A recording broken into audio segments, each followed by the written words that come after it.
Hello friends, I hope आप सभी अच्छे होंगे। फ्रेंड्स, मैं आपसे बात करना चाहता हूँ कि इस समय हमारी स्टॉक मार्केट में क्या हो रहा है एंड अच्छा। आपकी साइकोलॉजी होनी चाहिए। फ्रेंड्स, मैं उससे पहले आपको अपने बारे में कुछ बताना चाहता हूँ। मेरा नाम वीर अभिमन्यु है एंड फ्रेंड्स, मैं मार्केट में अच्छे टाइम से हूँ, बट मैं सेबी रजिस्टर्ड पर्सन नहीं हूँ। तो ये मेरी जो वीडियो एजुकेशनल पर्पज़ से होने वाली है। कृपया मेरे बताने के बाद आप अपने कोई भी फाइनेंशियल डिसीजन मत लीजिएगा और उसमें इन्वेस्ट मत कीजिएगा, क्योंकि फ्रेंड्स कोई भी आपको इन्वेस्टमेंट डिसीजन लेने से पहले आपको सारी इन्फॉर्मेशन आपको समझ में अच्छा होना चाहिए, क्योंकि हर जो इंडिविजुअल होता है ना वो डिफरेंट होता है। उसका जो बैकग्राउंड होता है वो डिफरेंट है। आपका बैकग्राउंड मेरे बैकग्राउंड से डिफरेंट हो सकता है। किसी के पास बैकग्राउंड में सपोर्ट हो सकता है, किसी के पास नहीं हो सकता, बट डेफिनेटली अगर आपके पास नॉलेज होगा तो आप सही एसेट एलोकेशन को यूज़ करके आप है जो अच्छी लर्निंग लेने के बाद डेफिनेटली है अच्छी अर्निंग कर सकते हैं। That is definitely true friends, लेकिन आपकी साइकोलॉजी अच्छी होनी चाहिए, आपकी नॉलेज अच्छी होनी चाहिए। इसीलिए चलते हैं और पढ़ते हैं इस वीडियो में और हम अपनी नॉलेज को है जो बढ़ाने की कोशिश करते हैं। ठीक है फ्रेंड्स, हमको सिखा दिया है। लेकिन कई रीजंस हैं, लेकिन आपकी है जो सिर्फ ये चीज़ें समझनी चाहिए कि जब ड्रॉ डाउन होता है तब क्या होता है, मार्केट में अपॉर्चुनिटी होती हैं। मैं कुछ चीज़ें और भी शेयर करूँगा, लेकिन पहले मैं आपको ऐसे मेजर ड्रॉ डाउन्स को दिखाता हूँ। उसके बाद मार्केट में क्या हुआ है ओवर द पीरियड हम वो समझेंगे। देखिए, ये 13.31 है, ये कुछ ही टाइम में हो गया ये नीचे। ठीक है, ये आप यहाँ पे टाइम देख सकते हैं कितने दिनों में मार्केट नीचे गया है। अब मैं आपसे डे का लगा देता हूँ ताकि थोड़ा दिन है हमें ये पता चले कि कितने दिन में ये इफेक्ट हो रहा है। आप ये देखिए, ऊपर टॉप से बॉटम तक गया था ये कितने दिनों में, 36 डेज यहाँ पे दिखा रहा है। ठीक है, ये इतने टाइम से है जो मार्केट नीचे चल रहा है। ठीक है, अब ये ऐसा नहीं है कि ये फर्स्ट टाइम ऐसा हुआ है। आप हिस्ट्री में देखिएगा कि और भी मेजर इंसिडेंसेस हुए जो नीचे गए। अब ये वाला पीरियड देखिए, खास करके सॉरी, ये वाला देखिए, ये कितना नीचे गया था। इस समय हम लोग गए थे करीब 26-27% के करीब गए थे। कब गए थे हम लोग? स्मॉल कैप में हम लोग गए थे 2022 में। ठीक है, 14 जनवरी 2022 में टॉप था, फिर ऊपर से हमने बॉटम किया था करीब जून में। तो जनवरी, फरवरी, मार्च, अप्रैल, मई, जून, करीब 6 मंथ तक कंटिन्यूअस हम नीचे गए थे। फिर उसके बाद भी जब हम थोड़ा सा ऊपर गए तो उसके बाद भी हम थोड़ा सा नीचे आए थे। तो आप ये देख सकते हैं कि ये चीज़ें है जो काफ़ी नेचुरल है और इस मार्केट में होता ही है। इसमें भी 14% के करीब हम लोग नीचे करेक्शन किए थे। ये स्पेशली फ्रेंड्स मैं आपके साथ ओपन कर रखा हूँ स्मॉल कैप 250 का। ठीक है, ये इस पीरियड को कोई भी नहीं बोल सकता है। इस समय क्या था कि कोविड-19 का टाइम था। इस टाइम पे देखिए इतना ड्रॉ डाउन हुआ था, 40% था फ्रेंड्स।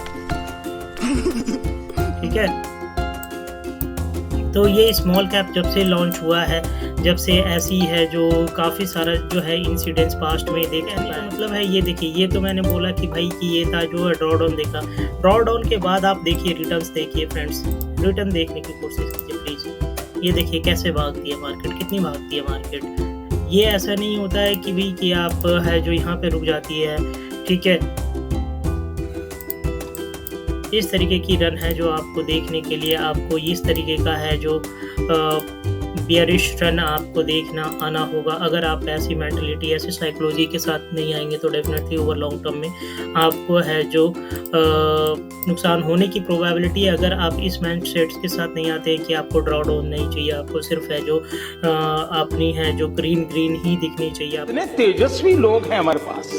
आपको रेट देखने की हैबिट होनी चाहिए, तभी आप है जो ऐसी बुल रन की है देख सकते हैं। अब ये देखिए, ये कितने टाइम तक यहाँ पे नीचे जाने के बाद कंसोलिडेट किया। ये टाइम लिया भी, टाइम यहाँ तक हम ले लेते हैं। ये टाइम लिया करीब 551 डेज। ठीक है, इतने दिनों का पीरियड तक ये कंसोलिडेट किया और कंसोलिडेट के बाद ये देखिए जब मार्केट भागती है तो कितना भागती है फ्रेंड्स। तो अगर आप इस तरीके का है जो बेनिफिट लेना चाहते हैं तो डेफ़िनेटली है आपको है जो शॉर्ट टर्म में ये इस मार्केट को है जो क्या है टाइम देना ही होगा, अदरवाइज़ आपको है जो ओवर लॉन्ग टर्म आपको है जो ज़रूर है जो दिक्कतें सामने आने पड़ेंगी।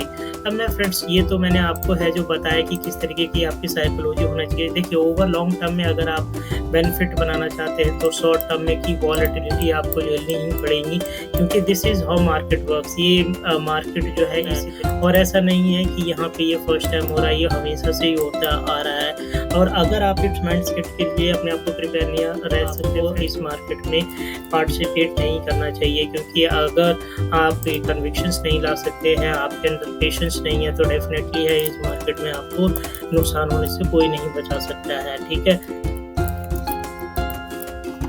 Nifty small cap 250, most of the investor friends सिर्फ इसीलिए लॉस बनाते हैं क्योंकि वो लंबे टाइम तक इस मार्केट में नहीं देते हैं, शॉर्ट टर्म में निकल जाते हैं। और क्योंकि शॉर्ट टर्म में होता है ये है कि जो ड्रॉ डाउन होता है हमको सिखा रिया है। अच्छा, फास्ट होता है, बहुत फास्ट होता है, क्योंकि ये जो बुल रन होता है ये तो धीरे धीरे ऊपर जा रहा होता है, लेकिन जब ये बियर रन आता है तो बहुत जल्दी बहुत मेजर डिक्लाइंस आते हैं। लेकिन ये फ्यूचर्स में हमेशा है जो ऊपर जाती है। ऊपर जाने का रीजंस बहुत सारे हैं, क्योंकि आप देखिए कि कंट्री है कि इकोनॉमी है कि जब तक कि कंट्री की इकोनॉमी बढ़ रही है, हम लोग अभी डेवलपिंग पीरियड में चल रहे हैं, इंडिया में ग्रोथ की स्टोरी है, बहुत मार्केट से FIIs भी निवेश करते हैं। ठीक है, और यहाँ पे अब धीरे धीरे है जो लोग फाइनेंस मार्केट में इन्वेस्ट करने लगे हैं, तो डेफिनेटली इस मार्केट का फ्यूचर बहुत अच्छा है। अगर आप इंडिया ग्रोथ में बिलीव करते हैं तो डेफिनेटली आपको इंडिया में निवेश जरूर करना चाहिए। एंड निवेश करने के लिए ज़रूरी नहीं है कि आप सिंगल एक ही स्टॉक को उठाएं उसमें निवेश कीजिए, उसके लिए काफ़ी सारे स्मॉल कैप इंडेक्स फंड हैं। अब मान लीजिए कि मैं ये निफ्टी 250 है जो इसका ये जो है इसमें निवेश करना चाहता हूँ, तो इसमें क्या लिखना होगा, इसके साथ गूगल पे सीधे लिख दीजिए इंडेक्स फंड। ठीक है, इंडेक्स फंड लिख दीजिए, आपको इतनी सारी आपको दिख जाएगी फंड। आप मनी कंट्रोल पे चले जाएं और आपको इतनी सारी निपो जैसे ये देखिए अपना Nippon India Nifty small cap 250 index है, ये इसको ट्रैक करता है। ठीक है, अब ये देखिए ये है जो अपने जो है स्कीम से कितना अच्छा चलता है। ये देखिए ये जो नीचे है ये अपना निफ्टी 250 का स्मॉल कैप है, और ये जो है ये फंड है जो इसको है जो कितना अच्छी तरीके से ओवर लॉन्ग टर्म में बीट करता आ रहा है। तो डेफिनेटली देखिए ये मार्केट में है जो ये सारी चीज़ें हैं जो आपको समझना होगा, और इसमें अगर ड्रॉ डाउन आएगा तो डेफिनेटली है जो आपकी जो है फंड में भी ड्रॉ डाउन आएगा। बट ऐसे काफ़ी अच्छे फंड है जो पैसिव फंड्स है, जिसमें है आप अपना टाइम दे करके और मार्केट में इन्वेस्ट करके लंबे टाइम तक आप इसका बेनिफिट्स उठा सकते हैं। Crazy return, can you see it, crazy, this is crazy return, you can see. और इसमें क्या होता है, एक्सपेंस रेशियोज भी काफ़ी कम होता है, तो इस तरीके का बेनिफिट आप ओवर लॉन्ग टर्म में उठा सकते हैं। अब मैं आपके साथ बात करना चाहता हूँ कि देखिए स्मॉल कैप फंड में ये जो निफ्टी स्मॉल कैप 250 है, इसकी मैं एक बार पी रेशियो से बात करना चाहता हूँ। पी रेशियो क्या होता है फ्रेंड्स कि ये बेसिकली ये बताता है कितना महंगा है और कितना सस्ता है। ठीक है, मार्केट में ओवर लॉन्ग टर्म मैंने 5 ईयर का एवरेज लिया है screener.com पे। स्क्रीन.com में 5 ईयर का एवरेज 29.1 है ये। ठीक है फ्रेंड्स, और अभी ये 29.1 ये बहुत ये 29.1 पॉइंट से नीचे है। ये कितना है 26.8 है अभी करंट का, देख सकते हैं। तो ये क्या है 5 ईयर की एवरेज से भी कम है फ्रेंड्स। 10 ईयर का एवरेज देखेंगे, ठीक है, 10 ईयर का एवरेज इसके हिसाब से 29.1 होना चाहिए, 29.1 होना ही चाहिए। मतलब कि ये एवरेज से नीचे है, तो इसका मतलब जब आपकी बाइंग इस समय हो रही है तो डेफिनेटली है आपकी है ऑन एन एवरेज बेसिस पे सही टाइम पे बाइंग कर रहे हैं। आपको कॉशियस जब होना चाहिए जब थोड़ा सा ये एवरेज बाइंग से ऊपर जाने लगे। ऑल्दो आप अगर पास्ट में देखोगे तो ये बहुत ऊपर जाता है, तो आपको कॉशियस कब रखना है, आपको एक कम से कम एक माइंडसेट में ये होना चाहिए कि भाई कि ये 30 के ऊपर चल रहा है, 40 के ऊपर चल रहा है, देन आपको थोड़ा सा है कॉशियस रहना चाहिए। अभी तो मार्केट ऐसा नहीं है कि बहुत ज़्यादा है जो महंगे में चल रहा है, अभी ये मार्केट है जो थोड़ा ठीक टाइम पे चल रहा है। मैं आपको डिफरेंट टाइम पीरियड ऑफ की आपको ये दिखाता हूँ। देखिए 3 ईयर की एवरेज आप देखेंगे तो भी ये 24.7 होता है। ठीक है, 3 ईयर की एवरेज से देखेंगे तो फिर ये थोड़ा सा ओवर वैल्यूड है, लेकिन ये जो है 5 ईयर की ईयर से एवरेज ओवर वैल्यूड नहीं है। अब मैं आपको 1 ईयर की है जो एवरेज पे आप देखेंगे 1 ईयर की एवरेज से डेफ़िनेटली ऊपर है, क्योंकि ओवर लॉन्ग टर्म का ही आपको है जो पर्सपेक्टिव लेना चाहिए माइंड में, क्योंकि ओवर लॉन्ग टर्म में ही आपको है जो ग्राफ है स्मूथ होते हुए नज़र आता है। आप इसकी प्राइस टू बुक भी देख सकते हैं, डिविडेंड यील्ड भी देख सकते हैं, प्राइस टू बुक वैल्यू देखिए, देखिए 5 ईयर का देखिए एवरेज पे क्या है 3.1 है, और ये अभी देखिए कि वहीं पे आस-पास ही सेम है। तो फिर कितने भी मैट्रिक्स आप लगा लीजिए, ये ऐसा कभी नहीं है कि बहुत ज़्यादा है जो ऊपर चल रहा है। अब मैं आपको थोड़ा डिविडेंड यील्ड भी दिखाना चाहता हूँ। देखिए डिविडेंड यील्ड क्या है, 5 ईयर का डिविडेंड यील्ड देखिए, 5 ईयर का डिविडेंड यील्ड 1.1 है, और ये 1.1 से हम लोग नीचे हैं, तो ये भी बोल रहा है कि मार्केट अभी इतना ज़्यादा महँगा नहीं है, ठीक है। तो आपको इन कुछ-कुछ है जो पैरामीटर ज़रूर आपको समझ में आना चाहिए, और आपको ये पता होना चाहिए कि ये निवेश करने का पीरियड है या नहीं होता है। अगर आप इन सब चीज़ों का है जो दिमाग में लेके चलेंगे तो डेफ़िनेटली आप वो लॉन्ग टर्म में हैं, आप अच्छी बेनिफिट उठा सकते हैं इस मार्केट से। कुछ और भी बातें आपसे डिस्कस करना चाहता हूँ। एक मैंने ये इन्वेस्टर गाइड बना रखा है। इसमें ये होगा कि जब मार्केट नीचे होता है तो देखिए कि इसमें जो समझदार लोग होते हैं फ्रेंड्स, वो क्या है कभी भी महँगा खरीदना नहीं पसंद करते हैं। वो देखते हैं कि जब सस्ता मिल रहा है तभी वो मार्केट में एंटर करते हैं। मार्केट की डाउन टर्म को आपको एज़ ए अपॉर्चुनिटी लेना चाहिए, ना कि वहाँ पे डर करके मार्केट से भाग जाना चाहिए, क्योंकि मोस्ट ऑफ द पीपल डर के भाग जाते हैं और ओवर लॉन्ग टर्म में उनको बेनिफिट्स नहीं मिलता है, ठीक है। आप देखिए ये during market downturn many assets become undervalue due to panic selling. लोग क्या होता है पैनिक सेलिंग करने लगते हैं, बहुत सबको डर लगने लग जाता है। और ऐसा भी नहीं है लंबे टाइम से लोग हैं जो चेंज हुए हैं, लंबे टाइम से लोग ऐसे ही रहे हैं। वो सबके सब जैसे ही मार्केट में थोड़ा सा उनका पोर्टफोलियो नीचे जाता है वो सोचते हैं अब तो मार्केट खत्म हो जाएगा, क्रैश हो जाएगा। लेकिन मैंने 5 इंसिडेंट आपको दिखाया था, अगर आपको शुरू में याद होगा तो उसमें ये कैसे दिख रहा था कि डेफिनेटली है मार्केट जो ऊपर जा रहा है। फ्रेंड्स यहाँ से आगे जाने से पहले आपसे रिक्वेस्ट करता हूँ कि यहाँ तक मेरी वीडियो भी देखी है आपने तो कृपया लाइक और सब्सक्राइब कर दीजिए, क्योंकि लाइक और सब्सक्राइब करेंगे तो उसके बाद है जो अगर आप लाइक करेंगे तो फिर है जो मेरे जो वीडियोस है आगे प्रमोट होता है बेसिकली यूट्यूब के थ्रू, ठीक है। अगर आप लाइक नहीं करते हैं तो वो नहीं होता है प्रमोट। अगर सब्सक्राइब करते हैं तो मेरा है जो कन्विक्शंस बढ़ता है और मेरा जो है काफ़ी इंटरेस्ट और बढ़ता है कि अच्छे कंटेंट लाऊं और आपके साथ शेयर करूं, ठीक है। Strategic asset allocation. Asset allocation क्या होता है? एसेट एलोकेशन का मतलब फ्रेंड्स कि आपकी जो है पूरा का पूरा फंड है जो एक में नहीं होना चाहिए, एक सिर्फ इक्विटी में नहीं होना चाहिए, क्योंकि लंबे टाइम तक अगर आप होल्ड करना है तो आपको क्या है आपको इक्विटी में भी होना चाहिए, डेट में होना चाहिए, गोल्ड में होना चाहिए, एंड आप उसको डिवाइड कर सकते हैं अपनी अकॉर्डिंगली, ठीक है। डिवाइड करने के लिए अलग अलग पैरामीटर्स होते हैं, कोई भी एक स्मूथ पैरामीटर सबको नहीं कह सकते हैं, क्योंकि सबकी अपनी रिस्क एपेटाइट अलग होती है एंड सबकी जो बैकग्राउंड्स होती हैं वो अलग होती है। वो डेफिनेटली रखते हुए आप एक रेशियोज बना सकते हैं। एक आइडियल एक जनरल रेशियो ये है कि भी कि आप मान लीजिए कि गोल्ड में निवेश कर रहे हैं और इक्विटी में निवेश करते हैं और बॉन्ड में और रियल एस्टेट में। मान लीजिए कि आपके पास है जो 1 लाख रुपीज़ है तो 1 लाख रुपीज़ को 25,000 है जो चारों में डिवाइड कर सकते हैं। बट अगेन ये कोई सबके लिए नहीं हो सकता है, क्योंकि मान लीजिए जिसका है जो बैकग्राउंड काफ़ी स्ट्रॉन्ग है, ठीक है, तो वो क्या है और उसका जो एज भी कम है, तो वो बंदा क्या करेगा कि उसको ओवर लॉन्ग टर्म में ग्रोथ लंबा चाहिए, तो वो क्या करेगा मेजर है अपना एसेट एलोकेशन उसमें रखेगा जिसमें है जो ग्रोथ ज़्यादा मिलेगा। फॉर एग्जांपल इक्विटी में हमेशा है जो ज़्यादा ग्रोथ मिला है तो इक्विटी में है वो ज़्यादा रख सकता है, किसी और एसेट एलोकेशन को वो कम कर सकता है, ठीक है। Diversifying asset across asset classes and geographies can help mitigate risk during market downturn. Allocating a portfolio to defensive assets such as bonds and gold can provide stability during turbulent time, ठीक है। Bond और gold है आपको help कर सकता है कि market जब नीचे जाती है इक्विटी मार्केट तो उस टाइम पे आपको ये है इनमें है जो रिटर्न बनते हुए नजर आएंगे।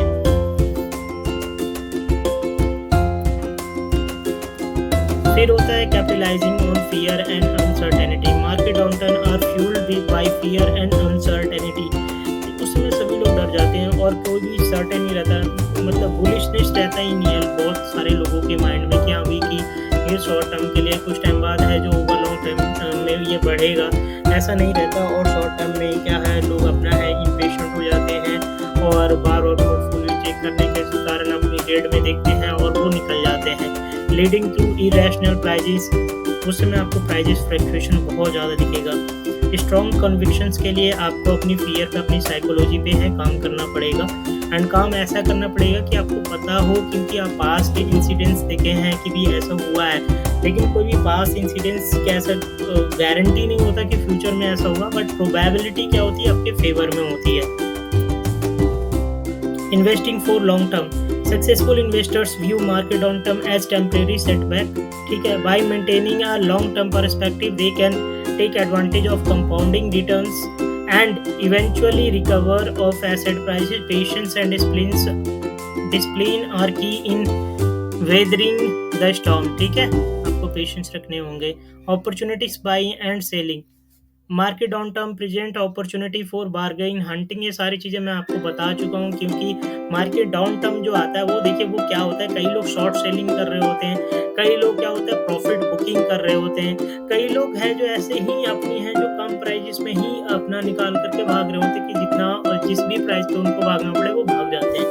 तो इसी कारण क्या होता है, प्राइस इरेशनल हो जाता है। लेकिन जो समझदार लोग होते हैं उसे अपॉर्चुनिटी की तरह देखते हैं। मैंने ये सारी चीज़ें आपको बता दिया है, बट फिर भी एक बार मैं आपको रिप्रेजेंट कर दे रहा हूँ ताकि थोड़ा आपको है, इसको अगर आप चाहें पढ़ना तो इसको पॉज करके पढ़ सकते हैं, ठीक है। Risk management strategies, implementing risk management strategies such as stop loss order and hedging can protect portfolios during market downturns by limiting potential losses. Investor can preserve capital and position themselves for future opportunities. कई लोग ऐसे भी अपने risk को manage करना चाहते हैं। For example कि कोई स्टॉक प्राइस आपने परचेज किया 1000 का, लेकिन आपने माइंड में रख लिया है कि मेरा जो है कि 30% से अगर वो नीचे जाएगा तो मैं तो उसको काट करके निकाल लूँगा भाई। तो ये भी एक ऐसी स्ट्रैटेजी आप है अपने रिस्क को मैनेज करने के लिए कर सकते हैं, ठीक है। तो डिफरेंट पीपल डिफरेंट तरीके से मार्केट में काम करते हैं। आपके लिए जो सूट हो, बेस्ट हो, आप उस तरीके का है जो अपने लिए स्ट्रैटेजी अपना सकते हैं और इम्प्लीमेंट कर सकते हैं। Embracing volatility as opportunity, again देखिए सेम थिंग कहीं ना कहीं हमें सुनने के मिल रहा है कि मार्केट में डाउन टर्म आएगा तो उसको अपॉर्चुनिटी से देखिए, ना कि उसमें से भागिए, क्योंकि भागेंगे तो डेफिनेटली लॉन्ग टर्म में नुकसान आप ही का होगा और किसी और का नहीं होगा। Volatility in market down term can be harnessed as an opportunity for active trading and short-term gains. Trader with a high tolerance for risk can take from rapid price movement and market efficiencies. Conclusion पे हम लोग आते हैं, market on term present unique opportunity for investor to capitalize on undervalued assets. Strategic asset allocation and opportunity by embracing volatility and maintaining a long-term perspective, investor can turn a crisis into profit. Crisis को आपको profit में करना आना चाहिए। यही वो तरीके होते हैं, यही आपको सीखने की बहुत ज़्यादा ज़रूरत है दोस्तों। तो अगर आपको किसी को भी मेरी इस वीडियो से बेनिफिट्स मिली होगी तो कृपया लाइक एंड सब्सक्राइब जरूर करिए। एंड थैंक यू, एंड कृपया अपना ध्यान रखिए।